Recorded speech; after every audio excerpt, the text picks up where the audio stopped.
COVID 19 has been one of the most significant challenges that humanity has faced over the last 100 years or so. There has been significant spread of the disease causing so much havoc and destruction. The disease is one which really has plagued the mankind like never before.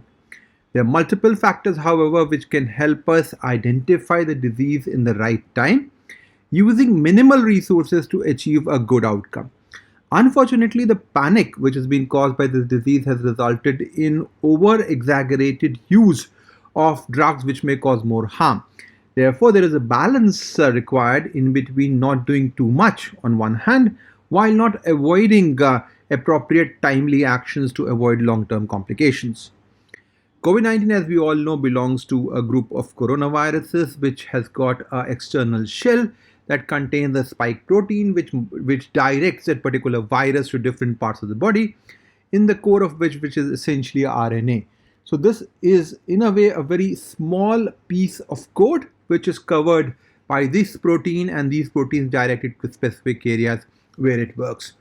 A basic understanding of how this virus infects us and how it really affects us is important to decide about what treatment would be important when and how.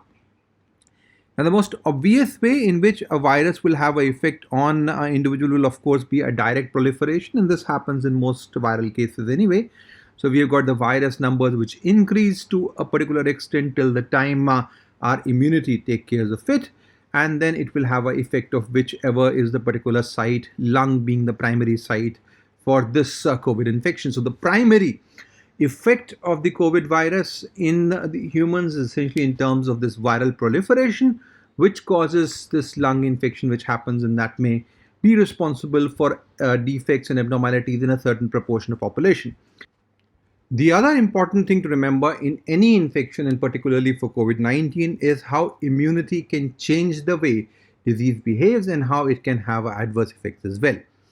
So, for any external agent which is there in the body, which the body does not recognize as a self, there are substances which are known as antigens, which are part of that particular infective agent, which are recognized by the body, the immune system, which has got two basic pathways. The one which is based upon the immunoglobulin or antibody pathway, which we know as the humoral response, which produce antibodies, and this is what we'll talk about, how we detect the immunity to a particular infection. And then there are other cells which are actually controlling the whole process in what is known as a cell mediated response, which produce what is known as cytokines or chemicals.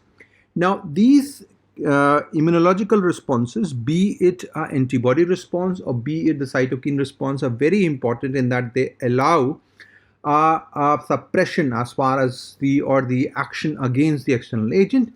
But in situations where the levels become very, very high, particularly if the cytokine response is huge, that can cause more problems, particularly in terms of the COVID infection in lung and a risk of blood clots being forming, especially in the heart, causing a heart attack, or in the brain, causing the stroke.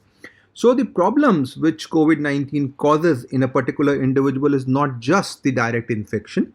It is also the exaggerated immune response, which may lead to what is known as quote unquote cytokine storm, which would basically have a significant impact on the lung, heart, brain, and other parts. And these all have to be considered, and an understanding as to when which part of this pathway is relevant is extremely important.